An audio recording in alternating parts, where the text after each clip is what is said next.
Hi, this is Gwendolyn. It's more sharing the joy. And today I'm going to share the joy and the rough stuff, right? First, I want to acknowledge everyone who's been speaking their truths this week. Jupiter bringing the truth in. Millions speaking their experiences of where they felt powerless, especially related to their sexuality and their bodies. So thank you. I had an adventure.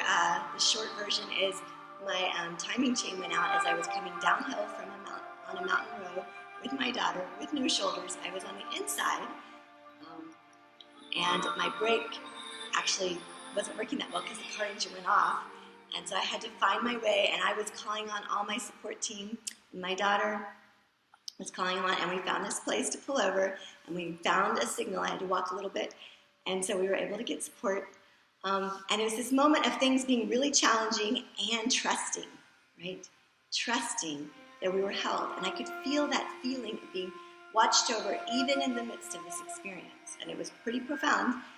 And then earlier that day, I had this amazing call with my Mystic Empowerment Circle, which if you're interested in doing some really potent group work with me, to actually kind of become the energy of having,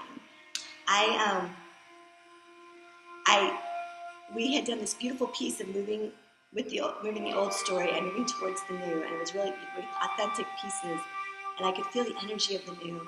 And as my car's not working and I'm having to pull over, I'm like, well, the worst thing is it's the engine.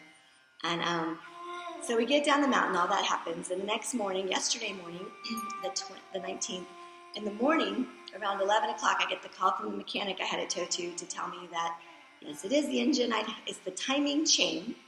Get this, I'm shifting my energy with time. Timing chain broke inside the engine, which doesn't normally happen, but in my case it did. So I was like, wow.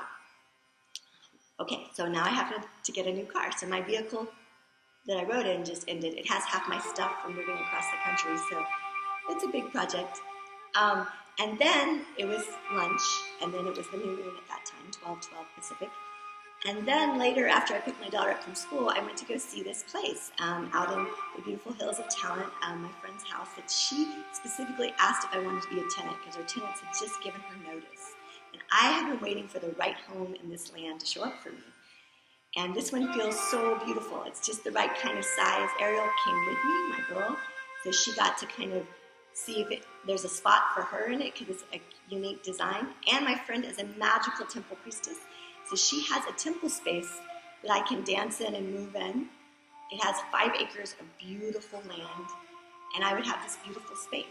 And I'm getting to hear about it before anyone else because she knew I was looking, was trying to help me find another place. And get this, I'm from Texas. The reason it's opening is because the people there need to move back to Texas to be with their family there. That's the magic, right?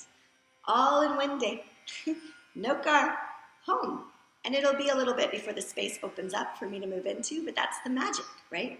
A lot of little changes, and I could feel my resistance, like I'll have to get a different phone server and all these other pieces, and that's kind of what I'm sharing right now, is this idea of there's like this bigger yes waiting for us, right? It's waiting, and we're resisting. So I had to really feel into that last night and breathe into it today and wake up this morning and go, oh my gosh, the universe manifested everything I asked except for Ariel walking home from school.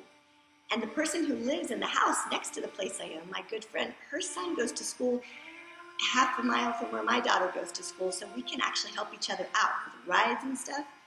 Unbelievable. You know, and she offered, like, this is the magic world. This is the magic world, where things show up for us. And things that you can't make happen, even if you had lots of money, because you can't make a friend that supports you be next door. Like, you can't do those things. Like, there's so much magic to life that requires us being open to receiving how it shows up. There is abundance in the resources that show up. And then last night, to top it off, I went to go see a wonderful concert with Rising Appalachia, and the person in front of me in line, I was saying I needed to buy one. She goes, do you want a ticket? Because she had an extra ticket because her daughter couldn't come. That was my day. It was a powerful releasing the old, because that's what happens till the moment of new moon. And then when new moon happens, there's this wave of new. And so the new moon happened and all this magic happened. So I love sharing the magic, and that's one of the things I want to support others in opening to, like trusting that things will show up in the exact right timing, and that we can grow into that new with more ease. So I really appreciate you, and thank you for listening. I send more new moon blessings to you at this time. May you feel blessed and held, and trust that you're taken care of in all moments. Blessings.